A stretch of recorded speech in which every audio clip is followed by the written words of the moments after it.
I used to find comfort in libraries, the silence, the solitude, the way the world seemed to fade away as I got lost in books. But when our library moved to that old, creaky municipal building, everything changed. It was small things at first, subtle shifts I could almost ignore. But with each visit, that feeling grew, an unease that crept in, like a fog settling over my mind, clouding everything. And now I'm not sure I'll ever be free of it. At first, I told myself it was nothing, just my imagination. But as I spent more time there, I started noticing things. The library's silence was different. It wasn't peaceful. It was tense, as though the walls held secrets, waiting to be discovered. Shadows stretched too long, lingering at the edge of my sight, and the light barely touched the darkened corners. I told myself it was just an old building. But the more I returned, the more that sense of being watched grew. One afternoon, as I wandered through the aisles, I felt a strange chill creep up my spine. The air grew colder, thickening around me, pressing down like a weight. I turned slowly, feeling my pulse quicken, half expecting to see someone behind me. But there was no one. And then, a book fell. It didn't slide or slip. It fell with a heavy thud, as if it had been pulled from the shelf. I picked it up, my fingers brushing over the old, worn cover. It was an unfamiliar title from the Theosophical Society of India, something I'd never seen in this library before. And in that moment, as I held it, a shiver ran through me, a feeling of wrongness I couldn't explain. It wasn't just the building that felt different, it was the location. They'd moved the library to this decrepit municipal building, tucked between an abandoned church and an old cemetery. The windows were clouded, and the floors creaked with each step, as though the building itself were alive, groaning under the weight of secrets it kept. I tried to ignore it, tried to convince myself it was just an old building, but the feeling lingered, growing stronger each time I visited. I started noticing details that didn't make sense. Windows that were fogged over from the inside, despite no moisture in the room. Cold drafts that seemed to appear out of nowhere, and faint scents, like decaying flowers mixed with old paper and dust. It was strange, but nothing I could prove. I told myself it was my imagination, but each time I left, I couldn't shake the feeling that I was leaving something behind, or that something was following me. The library became an obsession. I found myself returning again and again, almost against my will. I tell myself it would be the last time, but each visit left me wanting answers, needing to understand what was happening. It was as if something had a hold on me, pulling me back, drawing me in. And each time I came back, I felt the building's grip tightening, like it was taking a piece of me. One day I decided to venture into the basement archives, an area I'd never dared enter before. The basement was dark, the light barely penetrating the heavy shadows. Dust hung in the air, swirling around me as I stepped inside. As I walked down the narrow aisle, the air grew colder, denser, pressing down on me. The shelves were lined with old, forgotten books, their spines cracked, their pages yellowed with age. And then I saw it. A faint glimmer of movement in the shadows. I froze, my heart pounding as I squinted into the darkness. A figure stood at the end of the aisle, barely visible, its form shifting, blurring at the edges. It was silent, watching me. I felt a rush of terror, a primal fear that told me to run, to get as far away from that place as possible. But I couldn't move. I was rooted to the spot, my body frozen in fear. The figure took a step forward, and in that moment, I felt a hand brush against my shoulder, cold as ice. I gasped, spinning around, but the aisle was empty. I turned back, but the figure was gone, leaving only the echo of its presence. My heart raced as I backed away, trying to make sense of what I'd seen. But as I made my way back to the main floor, I couldn't shake the feeling that I was being followed, that something was watching me from the shadows. As the days passed, the strange occurrences grew more frequent. I would hear whispers echoing through the aisles, voices murmuring words I couldn't understand. The air grew colder, thicker, and my own reflection seemed to change. Shadows clinging to my outline, my eyes appearing darker, hollow. And then, there was Sarah. Sarah was a childhood friend, someone I hadn't seen in years, someone who had passed away in a tragic accident. We'd spent countless afternoons in the old library as kids, laughing, sharing secrets. But now, I felt her presence, a ghostly shadow at the edge of my sight, a familiar face hidden in the darkness. Some nights I would hear her laughter, soft and distant, echoing through the silence. I tried to tell myself it was just a memory, but I could feel her watching me, her gaze filled with sadness, as though she wanted to tell me something. Imagine seeing the face of someone you lost, someone you loved, staring at you from the shadows. Would you believe it was real? Or would you convince yourself it was a trick of the mind? Tell me, what would you do? The nights grew darker, filled with static noises that echoed from my phone, sounds that felt almost alive, like they were trying to communicate something. Sometimes, my phone would light up on its own, flickering with strange symbols and static, as though it were caught between two worlds.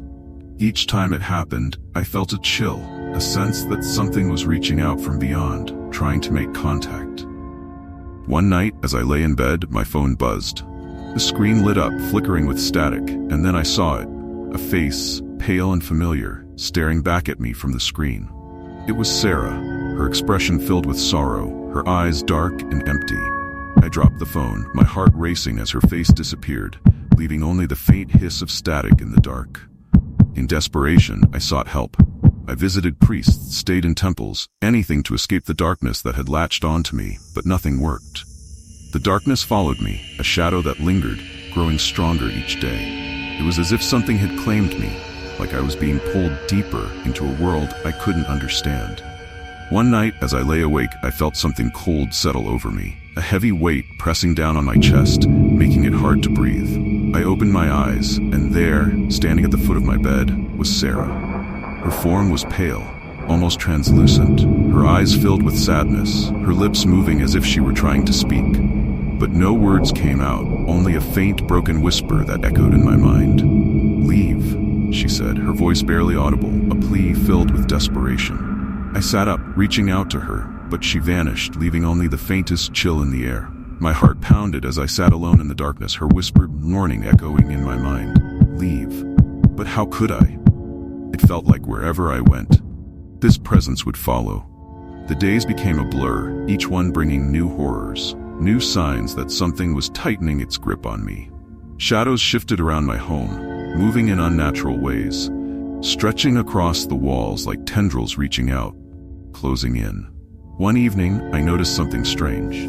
I was reading, trying to distract myself from the oppressive silence, when I felt a sudden chill. My breath fogged in the air as I realized that the temperature in the room had dropped dramatically. And then, in the silence, I heard a faint, scratchy voice coming from my phone, though it hadn't rung or received any messages. I picked it up, my hands trembling, and placed it to my ear. Static crackled, and then laughter. Soft, childlike laughter, the same laugh I had heard echoing in the library weeks before. It was distant, muffled, as though it were coming from far away, yet somehow also right beside me. I dropped the phone, my skin prickling with fear, but the laughter continued, filling the room, growing louder, more insistent. I covered my ears, desperate to block it out, but it seemed to seep into my mind, echoing from somewhere deep inside me. Finally, the laughter faded, leaving only silence, and the faintest whisper, so soft I could barely make it out. Don't look behind you. Now imagine in that moment the silence creeping in, the darkness pressing down. Would you dare to turn around? Would you be able to face whatever was waiting there, unseen, just inches from you? Tell me, what would you do? The days blended together, each one dragging me further into a nightmare I couldn't escape. Every night brought new horrors. Sometimes I'd wake up with bruises on my arms, as though invisible hands had gripped me while I slept. Other times I'd wake to find strange symbols scratched into my skin, faint but undeniable, like marks left by something ancient, something powerful.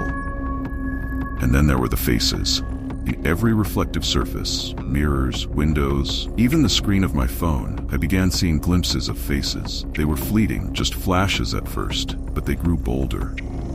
One night, as I looked into the bathroom mirror, I saw my own reflection standing still, watching me with a twisted smile. My heart pounded as I stepped back, but the reflection didn't follow. It just stared, its eyes dark, empty, mocking me. And then, it spoke. "You can't run," it whispered, its voice low and chilling, a sound that scraped against my mind. I backed away, unable to look away from those hollow, lifeless eyes, from that smirk that didn't belong to me. And then, just as suddenly, it was gone, leaving only my own terrified reflection staring back. In a final attempt to break free, I decided to visit the library one last time. I knew it was a mistake, that going back would only draw me further into whatever was haunting me. But I needed answers.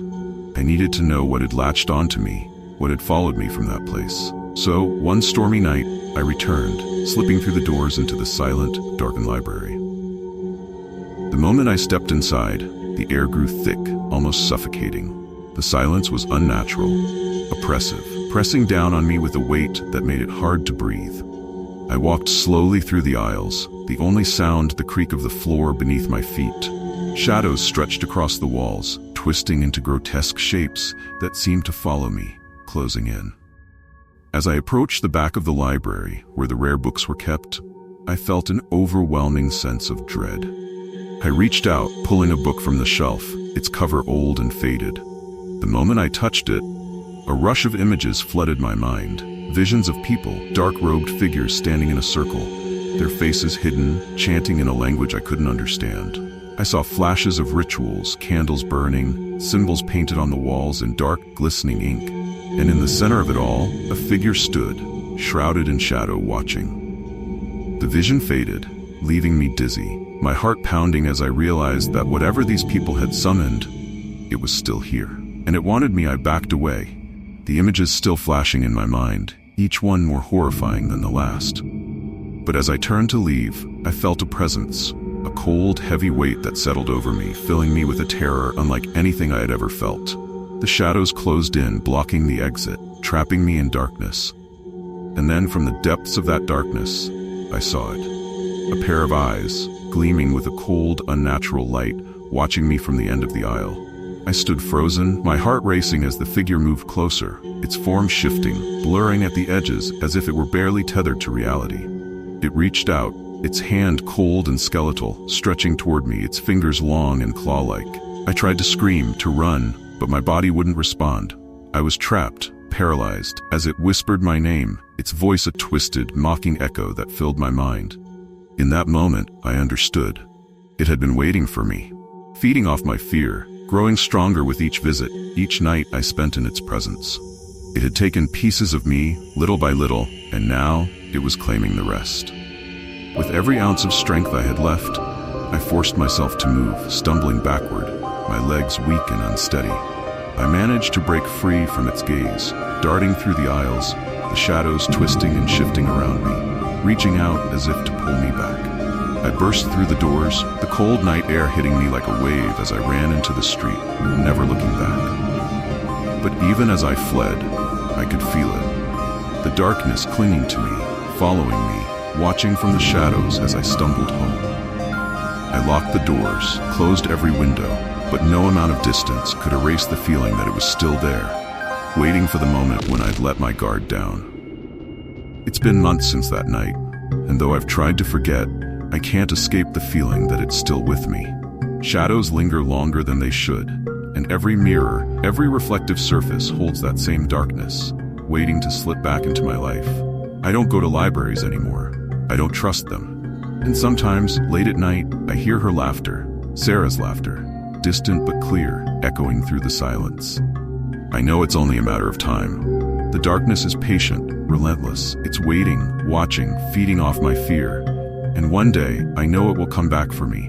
Until then, I live in shadows, haunted by the memory of that place, by the ghost of a friend I lost, by the creature that claimed a part of me that night. So, dear listener, if you ever find yourself in an old library, alone among the shadows, remember this story. Because sometimes the things we seek us in return. And if you feel a chill or see a face staring back from the darkness, know that you are not alone. Some things were never meant to be understood, never meant to be uncovered. In the library, it still stands, silent and waiting, like a spider weaving its web. Each book holds a piece of it, a part of the darkness that claimed a piece of me, and I can only wonder who will be next.